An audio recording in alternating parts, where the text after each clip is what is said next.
இந்த நாளுக்கான வேத வாக்கியம் அது பரிசுத்த நீதிமொழிகள் 27ஆம் அதிகாரம் 23ஆம் வசனம். நீதிமொழிகள் 27:23. உன் ஆடுகளின் நிலைமையை நன்றாய் அறிந்து கொள், உன் மந்தைகளின் மேல் கவனமாயிரு. இந்த நாளுக்குரிய தலைப்பு கவனமாய் இரு. நம்ம பாத்தீங்கன்னு சொன்னா கவனம் ரொம்ப முக்கியம். ஆலயத்துக்கு வந்திருக்கோம், உட்காடுறோம், தேவ வார்த்தையை கேட்கிறோம், இப்ப நேரம் கவனிச்சுக்கிட்டே இருக்கோம், அதுக்கப்புறம் கவனம் திரும்பிடுது. எண்ணங்கள், யோசனைகள், சிந்தனைகள், நம்முடைய அதை செய்யணுமே இது செய்யணுமேங்கிற பல விதமான நினைப்புகள் நமக்குள்ள வர்றதுனால கவனம் சிதறிடு.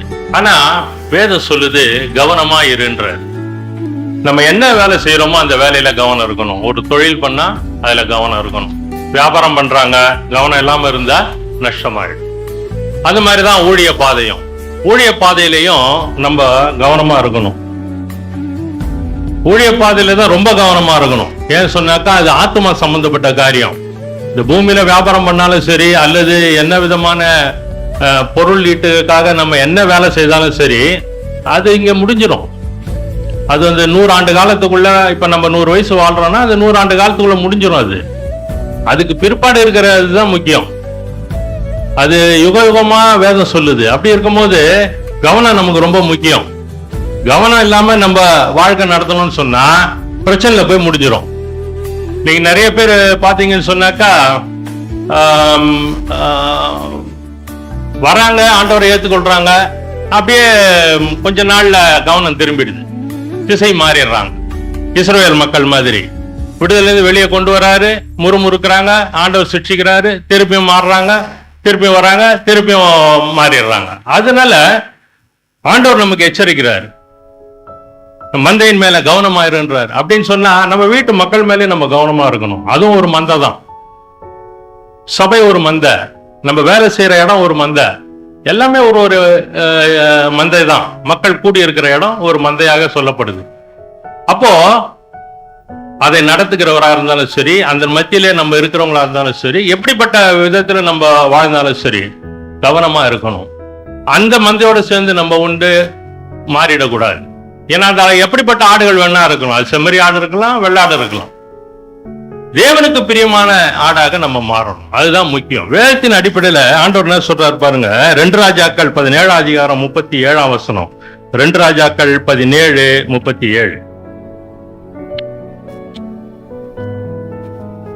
அவர் உங்களுக்கு எழுதி கொடுத்த திட்டங்களின்படியும் முறைமைகளின்படியும் நியாயப்பிரமாணத்தின்படியும் கற்பனைகளின்படியும் நீங்கள் சகல நாளும் செய்கிறதற்கு கவனமாயிருந்து அந்நிய தேவர்களுக்கு பயப்படாதிருங்கள். பாருங்க பிரியமானவர்களே, ஆண்டவர் நமக்கு என்னென்ன கொடுத்திருக்காரு பாருங்க. திட்டங்கள், முறைமைகள், நியாயப்பிரமாணம், கற்பனைகள், இது எல்லாம் சகல நாளும் நம்ம கடைபிடிக்கணும்ன்ற அது சொல்லிடுறாரு. அது சொல்லிட்டு கீழே ஒரு வார்த்தை சொல்றாரு, நீங்கள் அந்நிய தேவர்களுக்கு பயப்படாது அப்படின்னு சொன்னா மற்றவர்களுக்கு, புறஜாதியா இருக்கு, அவங்களுடைய காரியங்களுக்கு நீங்க உங்களை ஈடு கொடுக்காதீங்க. நீங்க உங்களை வந்து அந்த இடத்துல உங்களை நீங்க காத்து கொள்ளுங்க, கவனமா இருங்கன்றாரு. நான் லா காலேஜ் பண்ணும்போது பெங்களூர்ல தான் பண்ணேன். அப்போ அங்க இருக்கக்கூடிய ப்ரொஃபஸர், அவங்க பக்கா அவங்க வந்து ஹிந்துஸ். அவரு ப்ரொஃபஸர், அவர் தான் மெயின் பேப்பர் திருத்துறதுக்கு. ஆகவே அவர் வந்து அவருடைய வழிமுறைகள்ல அவங்க அதை என்ன சொல்றது, திருப்பதிக்கு போவாரு, வருவாரு, அவருடைய தெய்வத்து மேல அவருக்கு நம்பிக்கை அதிகம். அப்படி இருக்க சூழ்நிலை நாங்க வந்து கிட்டத்தட்ட ஒரு 10 மாணவர்கள் அவர்கிட்ட நின்று பேசிட்டு இருக்கோம். அப்ப அவர் என்ன பண்ணாரு, இந்த மாதிரி நான் வந்து திருப்பதிக்கு போயிட்டு வந்தேன், நீங்க வந்து இந்த லட்டு பிரசாதம் எடுத்துட்டு வந்திருக்கேன், நீங்க சாப்பிடுங்க அப்படின்னு சொல்லி ஒவ்வொருத்தரையா கொடுத்துட்டு வந்தாரு. என்னுடைய டர்ன் வரும்போது, இல்லை சார் நான் படைச்சது நான் சாப்பிட்றது இல்லை அப்படின்னு சொல்லிட்டேன். எல்லாரும் ஒரு மாதிரி என்னை பார்த்தாங்க. அவர் தான் பேப்பர் திருத்துறவர். நான் என்ன பண்றது, ரொம்ப நம்மளது முக்கியம், ஆண்டவர் விட்டு நம்ம போக முடியாது. நான் தேசம் கடந்து தேசம் போய் உட்காந்துருக்கேன், இருந்தாலும் நான் எனக்கு அதை பத்தி கவலை கிடையாது. இருந்தா இருப்பேன், இல்லைன்னா ஆண்டவர் கூப்பிட்டா போயினே இருக்க வேண்டியதுதான். அப்போ அவர் தான் பேப்பர் திருத்துறவர். எல்லாம் என்ன ஒரு மாதிரி திரும்பி பார்த்தாங்க, நீ அப்பிட்டுறா நீ அப்படின்ற மாதிரி அவங்க நினைச்சிட்டாங்க. நான் கம்முன்னு இருந்துட்டேன். அவரும் பார்த்தாரு, அப்படியா சார், சரி பரவாயில்லன்ட்டார். ஒன்றும் சொல்ல அப்படின்னு அவரும் போயிட்டு எல்லாம் முடிச்சா எக்ஸாம் எழுதணும். நீங்க நம்ப மாட்டீங்க, எல்லாரும் ஃபெயில், நான் ஒரு ஆள் தான் எல்லாத்திலும் பாஸ். அந்த வருஷமே நான் ஒரு ஆள் தான் பாஸ் ஆகி வெளியே வந்தேன். இது விளையாட்டு கிடையாது. நீங்க தேவனுக்கு நின்னீங்கன்னா தேவன் உங்களுக்காக நிற்பார். ஆனா அதுதான் சொல்றாரு, நீங்க சகல நாளும் செய்கிறதுக்கு கவனமா இருந்து ரொம்ப ஜாக்கிரதையா இருக்கணும். அந்நிய தேவர்களுக்கு பயப்படாதீங்க. ஏன்னாக்கா அது ஆவிக்குரிய காரியங்கள். அந்நிய தேவர்கள்ங்கிறது ஆவிக்குரிய காரியம். இப்போ ஆன்டி பேசும் கூட சொன்னாங்க, இந்த மாதிரி சூனியம் வச்சு மாட்டிட்டார். இதை நீங்க கடைபிடிச்சீங்கன்னா மேல இருக்கிறத கீழே இருக்கிறது தூரம் நின்றுடும். இதுதான் ரகசியம். இதை கடைபிடிக்கலன்னா அதுக்குரியது ஒரு ஆண்டவர் சொல்றாரு பாருங்க, இதோ உலகத்தின் அதிபதி வரான் சொல்றாரா, அவனுக்குரியது என்னிடத்தில் ஒன்றுமில்லை. அப்ப எப்படி பக்கத்துல வந்து நிக்க முடியும், எப்படி பிடிக்க முடியும்? இதுதான் ரகசியம், புரிஞ்சுக்கணும். நம்ம வேதத்தின் அடிப்படையில் பாருங்க, நீதிமொழிகள் 16:17 என்ன சொல்லுது பாருங்க. நீதிமொழிகள் 16:17, தீமை விட்டு விலகுவது செம்மையானவர்களுக்கு சமனான பாதை, தன் நடையை கவனித்திருக்கிறவன் தன் ஆத்துமாவை காக்கிறான். தன் ஆத்துமாவை காக்கிறான். இது ரொம்ப முக்கியம். நம்ம நட பூமியில தான் நடக்கிறோம், ஆனா ஆத்துமா காக்கப்படுது. விளையாட்டு கிடையாது. எந்த விஷயத்திலையும் நம்ம தேவனை மையப்படுத்துறவர்களாய் காணப்படணும். மற்றவர்களை துக்கப்படுத்துறதா நம்ம நினைக்க வேணாம். அவங்களுக்குரியது அவங்க அதை நம்புறாங்க, கொள்றாங்க, அது வேற விஷயம். அவங்களுக்கு காரியங்கள் வாய்க்குது. அவங்க சொல்லுவாங்க, இத்தனை தேதி நான் பிசினஸ் தொடங்குறாங்க, கரெக்டா அன்னைய தேதியில் தொடங்குவாங்க. அது உலகத்துக்குரிய காரியம். நம்ம சொல்லுவோம், சில காரியங்கள் நடக்காது, அதனால ஒன்றும் பண்ண முடியாது. தேவன் என்ன விரும்புறாரோ அதுதான் நம்மளுக்கு நடக்கும். அதான் நடக்கணும், அதுதான் நம்ம பேசப்படணும். அதை விட்டுட்டு நம்ம உலகத்தாரோட போட்டி போட்டுக்கிட்டு இருந்தோம்னு சொன்னா, நீ 100 கோடியா, நான் 500 கோடி வச்சுக்கிறேன்னு சொல்லி நம்ம அந்த போட்டி போட்டோம்னா ஆத்துமா பிரச்சனைல போய் முடிஞ்சிடும். பூமியை விட்டு எல்லாரும் போறது தான் ஒரு நாள், அதுல எந்த சந்தேகமும் கிடையாது. ஒன்னே எலியாவை போல ஏற்றுக்கொள்ளப்படணும், இல்லைன்னா மோசையை போல மரித்து போகணும். அப்ப ரெண்டு காரியங்கள் மனிதனுக்கு உண்டு. அப்படி இருக்கிற சூழ்நிலையில நம்ம நடைய கவனமா நடக்கணும். அதுதான் வேதம் திட்டம் தெரியுமா சொல்லுது, தன் நடையை கவனித்து இருக்கிறவன் தன் ஆத்துமாவை காக்கிறவன். நீங்க உங்க நடைய கவனிக்கணும், கரெக்டா இருக்கிறோமா இல்லையா, கரெக்டா போதா. ஒருவேளை சில நேரத்துல நம்முடைய பார்வைக்கு நீதியா காணப்படும். யோபு தன் பார்வைக்கு நீதிமானாய் காணப்பட்டான்னு வேதம் சொல்லுது. ஆனா தேவன் உணர்த்தின பிற்பாடுதான் அவன் தூளும் சாம்பலும் அவர் தன்னை தாழ்த்துறார். அப்ப என்ன சொல்ல வருதுன்னா, தன் நடையை கவனித்து இருக்கிறவன். நீங்க அனுதினமும் சோதிக்கணும், தேவ சமூகத்துல உட்காரணும்.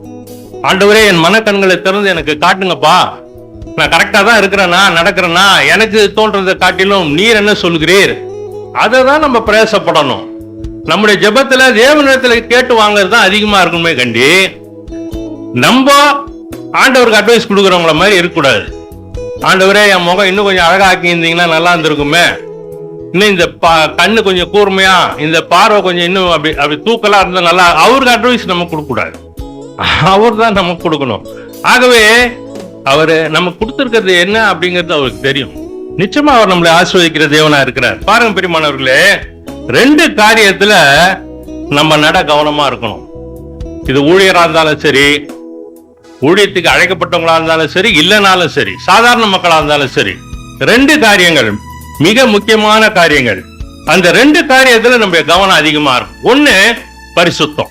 பாருங்க ஆண்டவர் என்ன சொல்றாரு, 1 பேதுரு 1 15 16. உங்களை அழைத்தவர் பரிசுத்தராய் இருக்கிறது போல நீங்களும் உங்கள் நடக்கை எல்லாவற்றிலேயும் பரிசுத்தராய் இருங்கள். நான் பரிசுத்தர், ஆகவே நீங்களும் பரிசுத்தராய் இருங்கள் என்று எழுதி இருக்கிறதே. பாருங்க பிரியமானவர்களே, இதை தேவன் நமக்கு நினைப்பூட்டுறார். 15ஆம் வசனத்துல அவர் சொல்றாரு, உங்களை அழைத்தவர் பரிசுத்தராய் இருக்கிறது போல. பரிசுத்தரா இருக்கிறார்.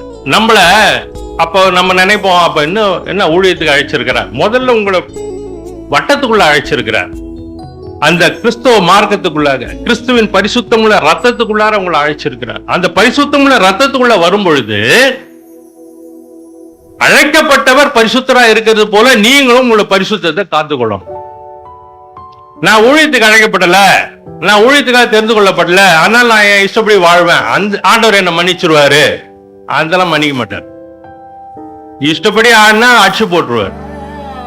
ஏன்னாக்கா மற்றவர்கள் இல்லாத கிருபை, வழி அருகே போடப்பட்ட கிளை, நம்ம வழி அருகே இருக்கக்கூடிய அத்திமரம், இத என்ன பண்றாரு? தோட்டத்துக்குள்ள எடுத்துட்டு வந்து வைக்கிறார். வழி அருகே விழுந்த கிளைய தூக்கி ஒட்டுறாரு. நல்ல ஒலிவ மரத்துல, காட்டு ஒலிவ மரம் எண்ணெயாக தராது, அதான் நம்ப, அதை தூக்கி நல்ல ஒலிவ மரத்துல ஒட்டுறாரு, கிராஃப்டிங் பண்றாரு. பண்ண நம்ம இதுல இருந்து எண்ணெய் வெளியே வந்து மற்றவர்களுக்கு அபிஷேகமா இருக்கும்படி, ஆசீர்வாதமா இருக்கும்படி நம்மளை அழைக்கிறார். அழைத்தவர் உண்மை உள்ளவர். அழைத்தவர் என்ன சொல்றாரு? பரிசுத்தரா இருக்கிறது போல. பரிசுத்தம் தான் நம்முடைய வாழ்க்கைக்கு மிகப்பெரிய கிருபைகளையும் ஆசீர்வாதங்களையும் கொண்டு வரும். அதை நீங்க நல்லா தெரிஞ்சுக்கணும். நீங்க அதை விட்டுட்டு எங்க போய் உக்காந்துக்கிட்டு நீங்க என்ன செய்தி கேட்டாலும், நீங்க உங்களுடைய வாழ்க்கையில உங்களுடைய சொந்த சரீரத்தை நீங்க அந்த பரிசுத்தத்துக்குரிய காரியங்களுக்கு நீங்க பழக்கலன்னு சொன்னா, நீங்க தொடர்ந்து சிற்றின்ப காரியங்கள், தேவனுக்கு பிரியமில்லாத காரியங்கள் அதிகமாக ஈடுபட்டு கொண்டு இருப்பீர்கள் என்று சொன்னால், அப்பப்போ என்ன ஆகுது? கரை திரைப்பட்டுக்கிட்டே இருக்குது. எப்படி நீங்க தேவனுக்கு பிரியமான காரியங்கள் எப்படி நம்மளை காணப்படணும்? பழக்கணும், சரீரத்தை பழக்கணும்.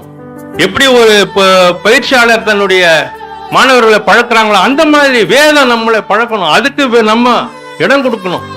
வேதம் தான் சொல்லுது, நீங்களும் உங்கள் நடக்கைகள் எல்லாவற்றிலும், எந்த செயல, பார்வையோ பேச்சோ செவியோ அல்லது சிந்தனையோ எண்ணமோ செய்கையோ நடக்கையோ எதுவா இருந்தாலும் சரி, எல்லாத்திலும் பரிசுத்தம். இந்த காரியங்கள்ல நீங்க பரிசுத்தரா இருந்தீங்கன்னு சொன்னா, நீங்க இதை பிரயாசப்பட்டு கொண்டு இருக்கும் பொழுது தேவன் உங்கள் பக்கத்துல வர ஆரம்பிச்சிருவார். ஏன் சொன்னா, உங்களிலிருந்து அந்த மகிமையின் ஒளி வெளியே வரும், அந்த இருள் நீங்கும், உள்ள நமக்கு கொடுக்கப்பட்டிருக்க அந்த விளக்கு தண்டு அப்படியே பிரகாசமாகும்.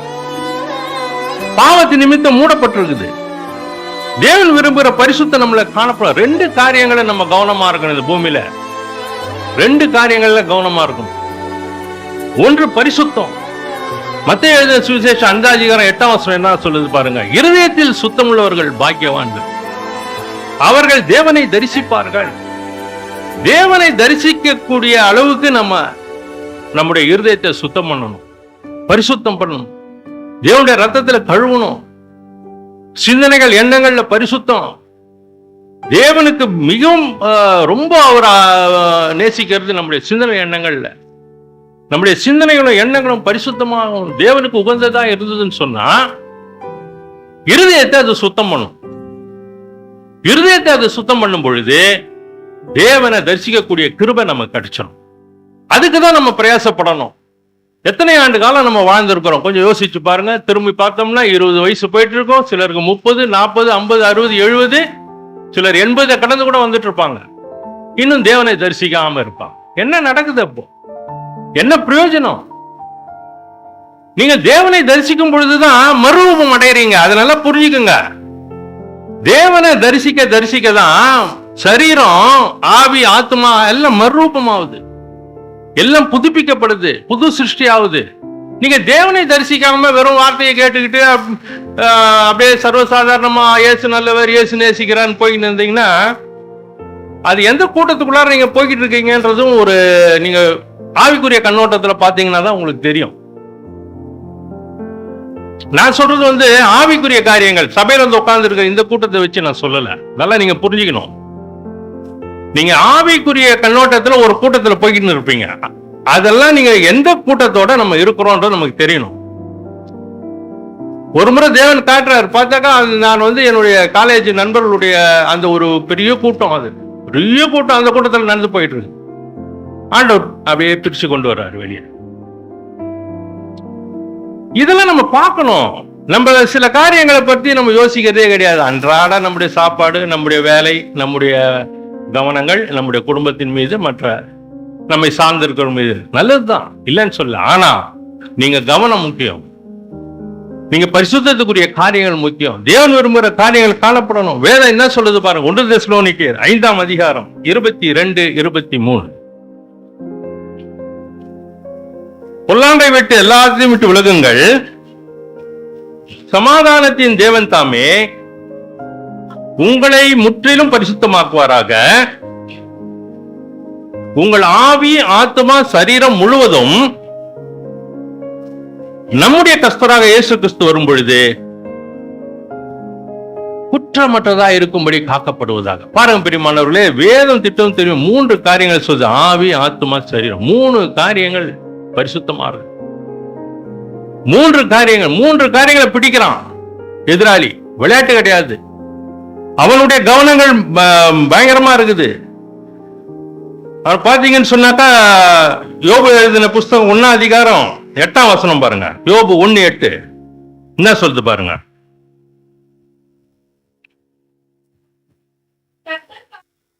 கர்த்தர் சாத்தானை நோக்கி, என் தாசனாகிய யோபின் மேல் கவனம் வைத்தாயோ. பாருங்க பிரியமானவர்களே, கவனம் யார் யாரெல்லாம் வைக்கிறாங்க பாருங்க. நல்லா புரிஞ்சுக்கணும். நீங்க ஆண்டவர் தம்முடைய மந்தையின் மேல கவனமா இருக்கிறார், தம்முடைய பிள்ளைகள் மேல கவனமா இருக்கிறார். எதிராளியே எங்க கவனமா இருக்கிறான் பாருங்க. அதே மந்தையை தான் அவன் பார்த்துட்டு இருக்கான். அவனுக்குரிய மந்தை ஏற்கனவே இழுத்துன்னு போயிட்டான், முடிஞ்சு போச்சு.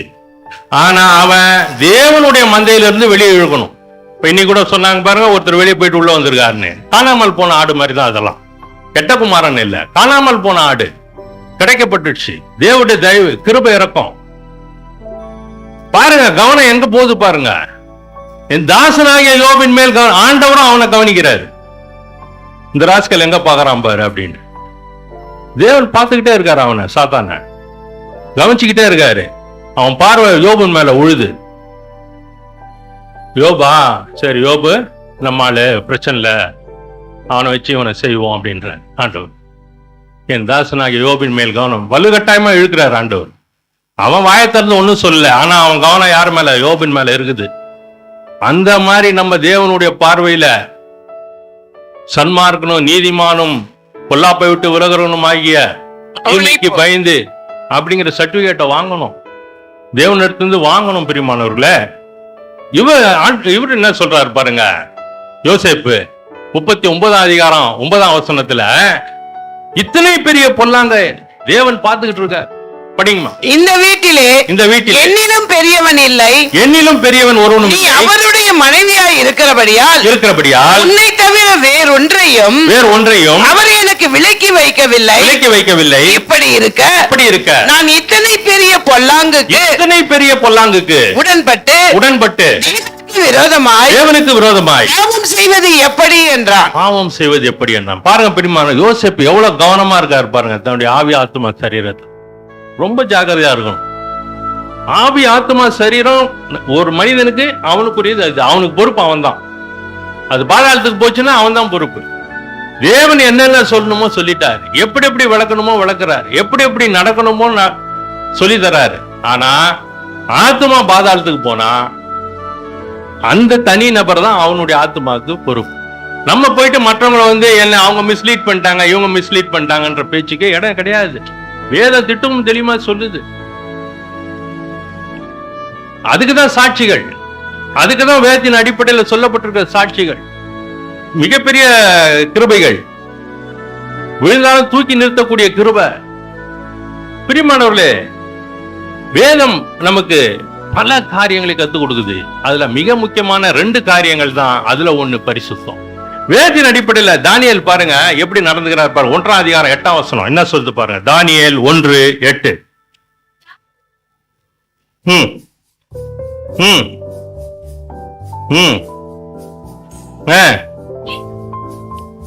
தன்னை தீட்டுப்படுத்தல் ஆகாதென்று தன் இருதயத்தில் தீர்மானம் பண்ணிக்கொண்டு தன்னை தீட்டுப்படுத்தாதபடி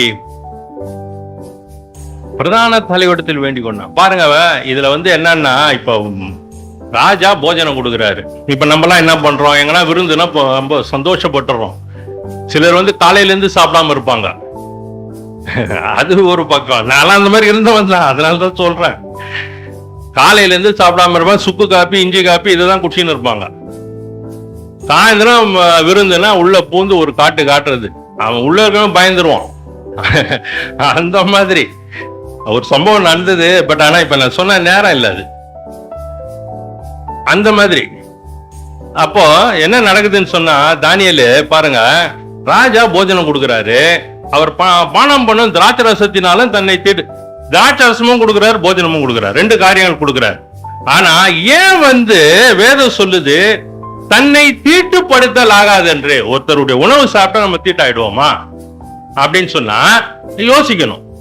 இப்ப நம்ம ஒருத்தர் வீட்டுக்கு போறோம், கூப்பிடுறாங்க, இல்ல ஒரு ஃபங்க்ஷனுக்கு போறோம் கூப்பிடுறாங்க, ஒரு கல்யாண விருந்துக்கு போறோம் அல்லது மற்ற இடங்களுக்கு போறோம் கூப்பிடுறாங்க. அப்ப அது சாப்பிட்டா நமக்கு தீட்டு ஆயிடுதா? அது கிடையாது. அங்க என்ன நடக்குதுன்னு சொன்னா, ராஜாவுடைய போஜனம் படைக்கப்படும். நல்லா புரிஞ்சுக்கணும். நீங்க போஜனம் என்ன பண்ணப்படும்? படைக்கப்படும். அவருடைய தேவர்களுக்கு முன்பாக வைத்து, ராஜாவுக்கு எந்த தீங்கும் தீமையும் நேரிடக்கூடாது, இந்த போஜனத்தை நாங்க முதல்ல உனக்கு படைக்கிறோம், நீங்க அடுத்தபடியாக ராஜாவுக்கு அதை எடுத்துன்னு வந்து வைப்பாங்க சாப்பிட. இதுதான் அங்க பாபிலோன் தேசத்தினுடைய முறைமைகள். அங்க கிளீனா தெரியும். போயிட்டாரு தானியேல் உள்ள, ஆண்டவர் அடிமையா கொண்டு வராரு, இப்போ அரசாங்கத்துக்குள்ள உள்ள நுழையிறாரு தானியேல். ஆனாலும் தானியேல் பாருங்க என்ன பண்றாரு, அது தேவையில்லைன்ட்டு தன்னை தீட்டுப்படுத்தல் ஆகாது என்று தன் இருதயத்தில் தீர்மானம் உள்ள தட்டமா வச்சுட்டாரு. இன்னாதான் காடை கோழி கௌதாரி எடுத்தாந்து வச்சாலும் அது எப்படிப்பட்ட மட்டன் பிரியாணி தான் அதை நிறுத்துறோம். அத தீர்மானம் உள்ள பண்ணிட்டீங்கன்னா உடம்பு தானா அது ஈடு கொடுக்கும். உள்ள பண்ணணும், நீங்க உள்ள கொண்டு வரணும். சில நேரங்கள்ல நான் கூட வெள்ளிக்கிழமையில சாப்பிடாம இருப்பேன். அன்னைக்கு பார்த்து தான் நமக்கு தேவையில்லாத சோதனை வரும். இப்ப சமீபத்தில் ஒரு கல்யாணம் போனேன். அண்ணர் பார்த்தாக்கா சரி வெஜிடேரியன்ல உட்காந்துடலான்னு போயிட்டேன். அங்க வெஜிடேரியன் ஆயிப்போச்சு. வேற வழியே இல்லாம உட்கார வேண்டிய சூழ்நிலை ஆயிடுச்சு.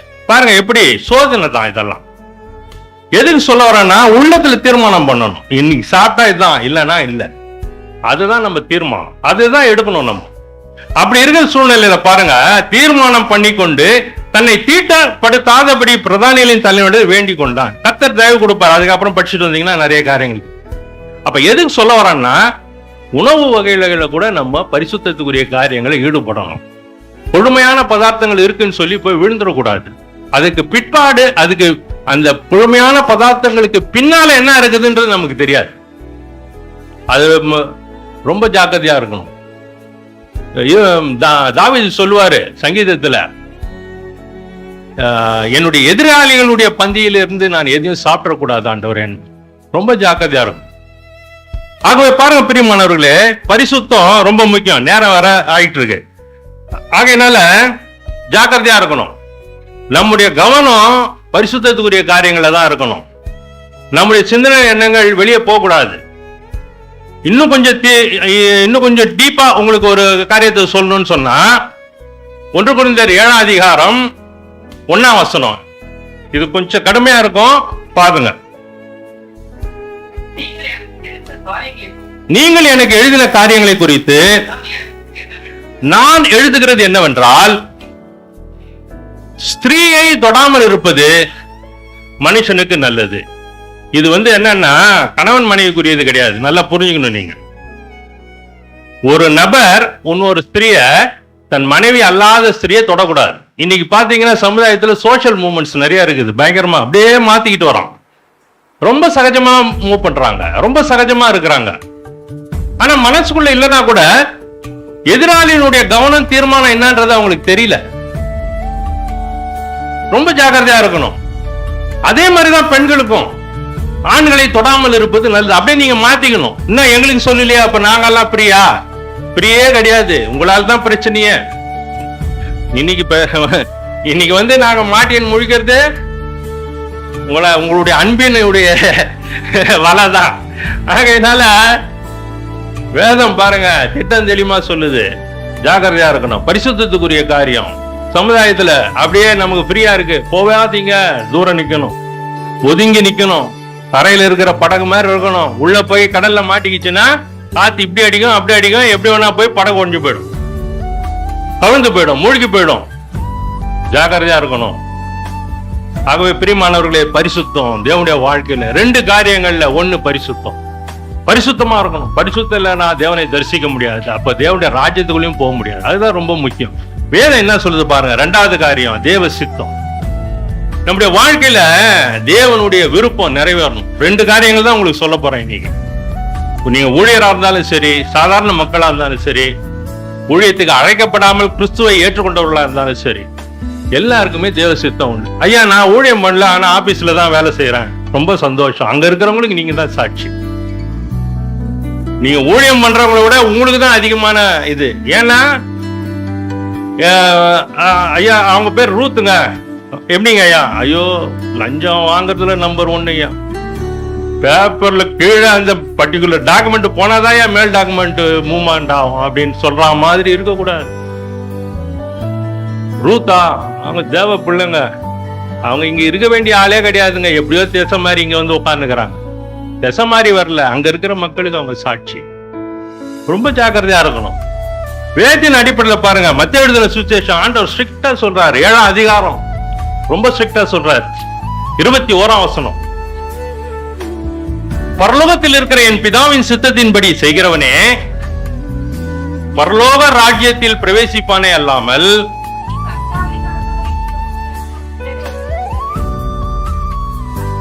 என்னை நோக்கி கர்த்தாவே கர்த்தாவே என்று சொல்லுகிறவன் அதில் பிரவேசிப்பதில்லை. மிக திட்டமும் தெளிவான ஒரு வார்த்தை. நல்லா நீங்க புரிஞ்சுக்கணும். ஆண்டவராக இயேசு கிறிஸ்து அவர் என்ன சொல்றாரு? யோவான் எழுதின சுவிசேஷம் 6ஆம் அதிகாரம் 38ஆம் வசனத்தில் என்ன சொல்றாரு? நான் என்னுடைய சித்தத்தின்படி அல்ல, என்னை அனுப்பினவருடைய சித்தத்தின்படி செய்யவே நான் வானத்திலிருந்து இறங்கி வந்தேன்னு சொல்றாரு. அப்ப ஆண்டவராய் இயேசு கிறிஸ்து எந்த விஷயத்துல எவ்வளவு கவனமா இருக்கிறார் பாருங்க. அவருடைய விருப்பத்தின்படி ஆடுறதுக்கு பாடுறதுக்கு கும்மாள அடிக்கிறதுக்கு நான் இங்க வரலப்பா. என்னை அனுப்பின பிதா ஒருவர் இருக்கிறார், அவர் பரிசுத்தமுள்ளவரா இருக்கிறார், அவர் என்னை ஒரு உத்தியோகமா அனுப்பி இருக்கிறாரு, அதை செய்யவே நான் வானத்திலிருந்து இறங்கி வந்தேன்றார். ரொம்ப ஜாக்கிரதையா இருக்கு. ஆண்டவராக இயேசு கிறிஸ்து தான் நமக்கு எல்லாவற்றிலும் உதாரணமும் நமக்கு வழிகாட்டுதலும். அதை நீங்க மறந்துடவே கூடாது. எல்லா விஷயத்தையும் நீங்க எது எடுத்தாலும் சரி, உணவு வகையா இருந்தாலும் சரி, செய்கையா இருந்தாலும், நடக்க பேச்சா இருந்தாலும், பார்வையா இருந்தாலும், எல்லாவற்றிலையும் ஆண்டவராக இயேசு கிறிஸ்து தான் திட்டமும் தெளிவுமா சொல்லிட்டாரு. அவர் சொல்லியிருக்கலாம், என்னை நோக்கி இயேசுவே என்று கூப்பிடுவன் பரலோகராஜ்யத்தில் பிரவேசிப்பான்னு சொல்லியிருக்கலாம். ஏன் பிதாவை போடுறாரு? பிதாவை கனம் பண்ணுகிறார், பிதாவை மகிமைப்படுத்துகிறார். பிதாதான் எல்லாவற்றுக்கும் எல்லாமா இருக்கிறாருங்கிறத ஆண்டவராக இயேசு கிறிஸ்து திட்டம் தெளிவுமா சொல்றாரு. வானத்திலும் பூமியிலும் பூமியின் கீழும் எல்லா நாமங்களுக்கும் மேலான நாமம் ஆண்டவராக இயேசு கிறிஸ்துவின் நாமமா இருந்தாலும் அதை யார் அவருக்கு கொடுக்கிறார்? பிதா கொடுக்கிறாரு. ஆகவே பிதாவை அவர் கனம் பண்ணுகிறவரை காணப்படுறார். பிதாவுடைய விருப்பத்தை நீ செய்ய, நீ அன்றாட தேவனை நோக்கி கூப்பிடு. அதுதான் வேதத்தின் அடிப்படையில் பார்க்கிறோம். தானியேலுடைய காரியங்கள்ல ராஜா முத்திரை வச்சாலும் தானியேலுக்கு தெரிஞ்சு போச்சு சிங்க கபி தான் அடுத்ததுன்னு. இருந்தாலும் அவர் கவலைப்படல. அவர் எல்லாவற்றிலும் தேவனை நோக்கி பார்க்கிறவராய் காணப்படுகிறார். தேவனுடைய சித்தம் தன்னில நிறைவேறணும். எத்தனையோ ராஜாக்களை பார்த்துட்டு வந்துட்டாரு. ஏறக்குறைய நீங்க பாத்தீங்கன்னு சொன்னா 4 ராஜாக்கள், ஏறக்குறைய 4 ராஜாக்கள் பார்த்துருவார். நேபுகாத்நேச்சார், அவருடைய மகன் பெல்தேஷாத்சார், அதுக்கப்புறம் நீங்க பாத்தீங்கன்னு சொன்னாக்கா தரியும், அதுக்கப்புறம் கோரேஸ். 4 ராஜாக்களை பார்த்துருவார். 4 ராஜாக்களை பார்த்து இன்னும் ராஜா சாப்பாடு சாப்பிட்டுருக்கலாம், தன்னை தீட்டுப்படுத்தவில்லை.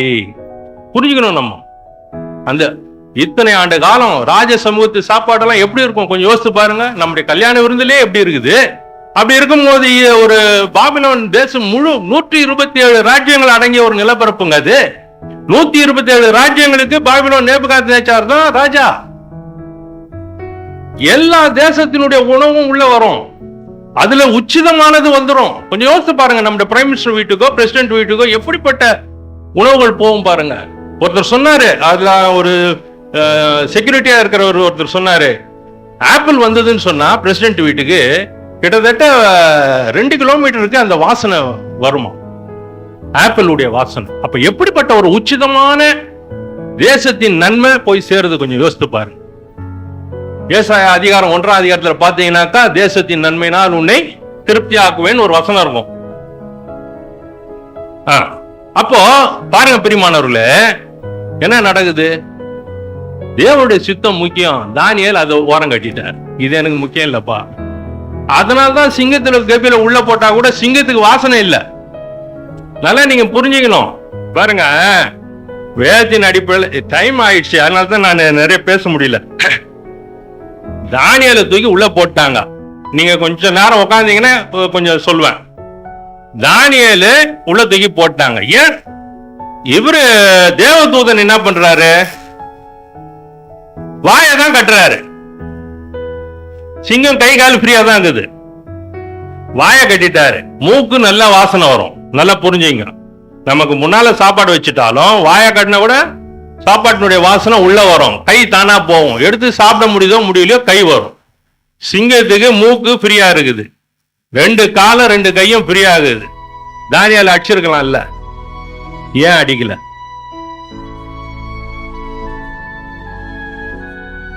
சாப்பிட முடியலன்னா கூட அது அடிக்கும், ஏன் அடிக்கல?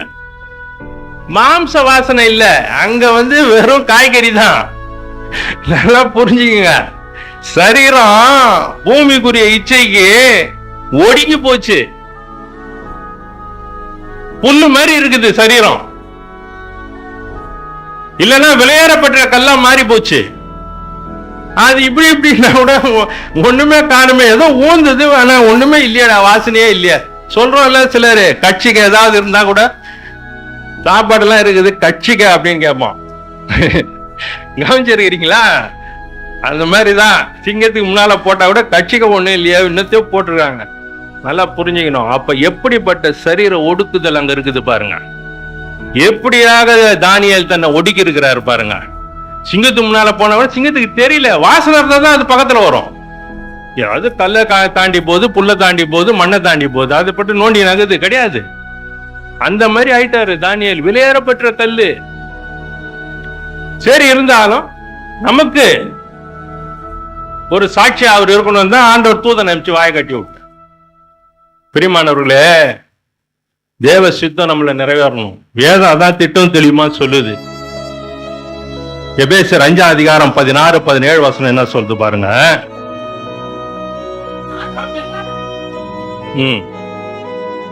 நாட்கள் பொல்லாதவர்களானதால் காலத்தை பிரயோஜனப்படுத்திக் கொள்ளுங்கள்.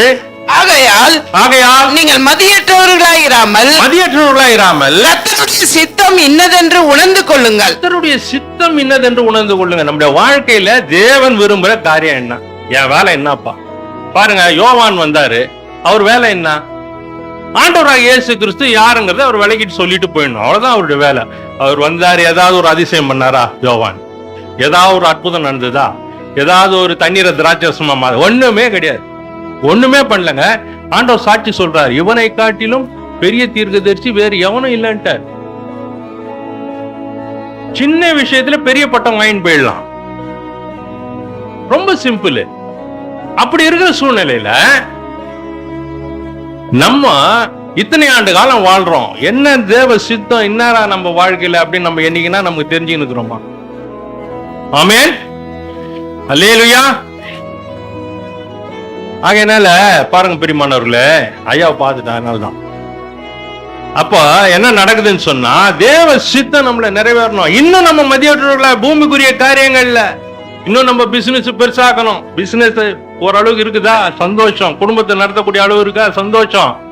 தேவனுக்குரிய காரியங்களை ஈடுபடுங்க. கையின் பிரயாசம் வழங்கணுமா? யோப பாருங்க, வேதம் நம்ம போன முறை கூட பார்த்தோம். சன்மார்க்கனும் தீமையை விட்டு விலகணும், பொல்லாப்புக்கு பயப்படணும், தேவனுக்கு பிரியமானவாய் நடக்கிற யோபினுடைய காரியங்கள் எப்படி அக்கினி வேலிக்குள்ளார போட்டு வச்சிருக்கிறார். கைகளின் பிரயாசங்களை ஆசீர்வதிக்கிறீர். வேதம் திட்டம் தெளிவா சொல்லுது. பரிசுத்தத்துக்குரிய தேவனுக்குரிய காரியங்களை போய் பாருங்க. சும்மா அப்படி போட்டீங்கன்னா விதை வளர்ந்துடும். இன்னி கூட பேசும்போது சொன்னாங்க, ஈசாக்கு விதை விதைத்தான். அது அது அது இப்பெல்லாம் எடுத்தாக்கா 2 மணி நேரம் பேசணும். அதனால இப்ப நான் அதுக்கு வரல உள்ள. அது இன்னொரு நாளைக்கு நான் உங்களுக்கு சொல்றேன், எப்படி விதை விதைத்தார், எப்படி வந்ததுன்னு பார்ப்போம். இங்க பாருங்க பிரியமானவர்களே, நீதிமொழிகள் 22ஆம் அதிகாரம் 29ஆம் வசனம் என்ன சொல்லுது பாருங்க. நீதிமொழிகள் 22, 29. தன் வேலையில் ஜாக்கிரதையா இருக்கிறவனை நீ கண்டால் அவன் நீசருக்கு முன்பாக நில்லாமல் ராஜாக்களுக்கு முன்பாக நிற்பான். இதுதான் வசனம். இது உலகபூர்வமா இருக்கிறவர்களுக்கு வேதம் திட்டம் தெளிவுமாய் சாலமோன் ராஜா சொல்லப்படுற ஒரு வார்த்தை, நீதியின் வார்த்தை. தன் வேலையில் ஜாக்கிரதையா இருக்கிறவன் மனுஷருக்கு முன்பாக அல்லாமல் ராஜாக்களுக்கு முன்பாக நிற்பான்னு வேதம் திட்டமும் தெரியுமா சொல்ற. அப்போ நம்ம ஜாக்கிரதையா நம்முடைய கவன சிந்தனைகள் தேவனுக்குரிய காரியங்கள்ல பரிசுத்தத்திலையும் தேவனுடைய சித்தத்தை நிறைவேற்றல இருந்ததுன்னு சொன்னா நம்ம இவங்களுக்கு முன்னால அல்ல, தேவனுக்கு முன்பாக நிற்போம். ஆமென். பாருங்க பிரியமானவர்களே, வேத திட்டம் தெரியுமா நமக்கு சொல்லி தருது. நம்முடைய வாழ்க்கையில இதுவரைக்கும் எப்படி இருந்தோமோ சரி, முடிவு கட்டுங்க, தேவனுக்குரிய காரியங்களை ஈடுபடுங்க. உங்க கவனமும் சிந்தனையும் செயல்களும் எண்ணங்களும் பேச்சுகளும் நடக்க எல்லாம் தேவனுக்குரியவர்களை மாறட்டும். உங்களுடைய கவனம் தேவனுடைய பாதைக்கு நேரா போகட்டும். தேவனுடைய பாதையில நீங்க நடக்கிற வழியை பாருங்க. அப்போ நம்ம மற்றவர்களுக்கு முன்பாக தேவனுக்கு முன்பாக நம்ம நிற்போம். இந்த உலக ராஜாக்களுக்கு முன்பாக அல்ல, வானத்தையும் பூமியும் சர்வ சிருஷ்டி உண்டாக்கின ஜீவன்ல தேவனுக்கு முன்பாக போய் நிற்பதற்கு ஏதுவாக அது நமக்கு கிருபையை கொடுக்கும். வேத ஆண்டவர் என்ன சொல்றாரு? வானம் பூமி ஒழிந்து போவோம், என் வார்த்தைகளும் ஒழிந்து போவதில்லை. திட்டமும் தெளிவா சொல்றார் ஆண்டவர். அப்படின்னு சொன்னா இந்த தேவனுடைய வார்த்தைகள் நமக்குள்ள நிக்கணும். இந்த தேவனுடைய வார்த்தைகள் நமக்குள்ள நின்னா ஆண்டவர் என்ன சொல்றாரு? வானமும் ஒழிந்து போயிடுன்ட்டாரு, பூமியும் ஒழிந்து போயிடும். நம்ம எங்க இருந்து உருவாக்கப்பட்டோம்? எங்க இருந்து உருவாக்கப்பட்டோம்? பூமியின் மண்ணிலிருந்து உருவாக்கப்பட்டோம். நல்லா புரிஞ்சுக்கணும், மிகப்பெரிய ரகசியம் இது. பூமியின் மண்ணிலிருந்து உருவாக்கப்பட்டோம். நல்லா கவனிங்க. பூமியின் மண்ணிலிருந்து உருவாக்கப்பட்ட நம்ம ஒழிந்து போகாமல் இருக்கணும்னு சொன்னா, என் வார்த்தைகள் ஒழிந்து போவதில்லைன்னு சொல்றாருல்ல, இந்த வார்த்தை நமக்குள்ள வந்துடணும். இந்த வார்த்தை நமக்குள்ள வந்துடுச்சுன்னா வானம் பூமியும், ஆமா, மண்ணுக்கு மண்ணா சொல்றாருல ஆண்டவர் ஆபிரகாமுக்கு, கடற்கரையின் மணாலத்தனையாகவும் வானத்தின் நட்சத்திரமா மாறிடணும். அப்ப வானமும் போயிடும், பூமியும் போயிடும், நட்சத்திரம் நிற்கும். தேவனுடைய வார்த்தை நமக்குள்ள வந்துடும். வார்த்தை வந்துச்சுன்னா ஒழிந்து போவதில்லை. அதுதான் தேவன் சொல்றார். பாருங்க பிரியமானவர்களே, வேத திட்டம் தெரியுமா சொல்லுது பாருங்க. எபிரேயர் 2ஆம் அதிகாரம் 1, 2, 3, 4 கடைசியாக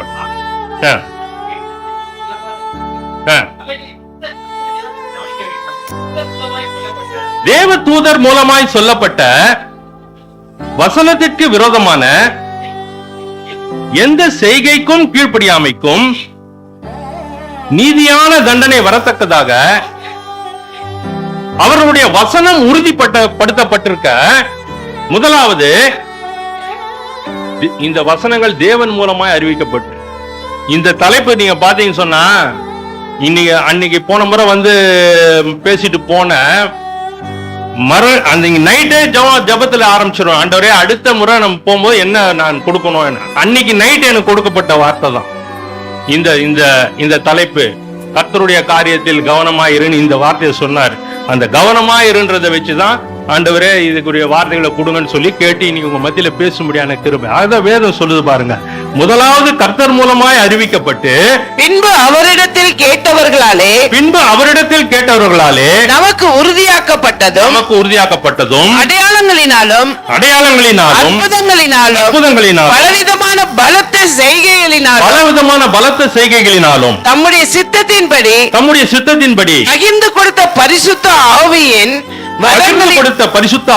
வரங்களினாலும் தேவன் தாமே சாட்சி கொடுத்ததுமாய் இருக்கிற இவ்வளவு பெரிதான ரட்சிப்பை குறித்து நாம் கவலையற்று இருப்போமானால் மன்னனுக்கு எப்படி தப்பித்துக் கொள்வோம்? ஆகவேதான் தேவன் நம்மளை எச்சரிக்கிறார். வாழ்க்கையில நம்ம ஊழியம் பண்றோம் பண்ணல, அது வேற விஷயம். ஆனாலும் வேத திட்டம் தெளிவாய் சொல்லுது, பரிசுத்தத்திலையும் தேவனுடைய சித்தத்தை நிறைவேற்றுவதில் நம்ம ஜாக்கிரதையா இருக்கணும். 5 வகையான ஊழியர்களுக்கு அழைக்கப்பட்டவர்கள் இருக்கிறார்கள். ஐயா, நான் ஊழியத்துக்கு அழைக்கப்படல, வேலைக்கு போறேன், சந்தோஷம். அந்த இடத்துல நீ சாட்சியாயிரு.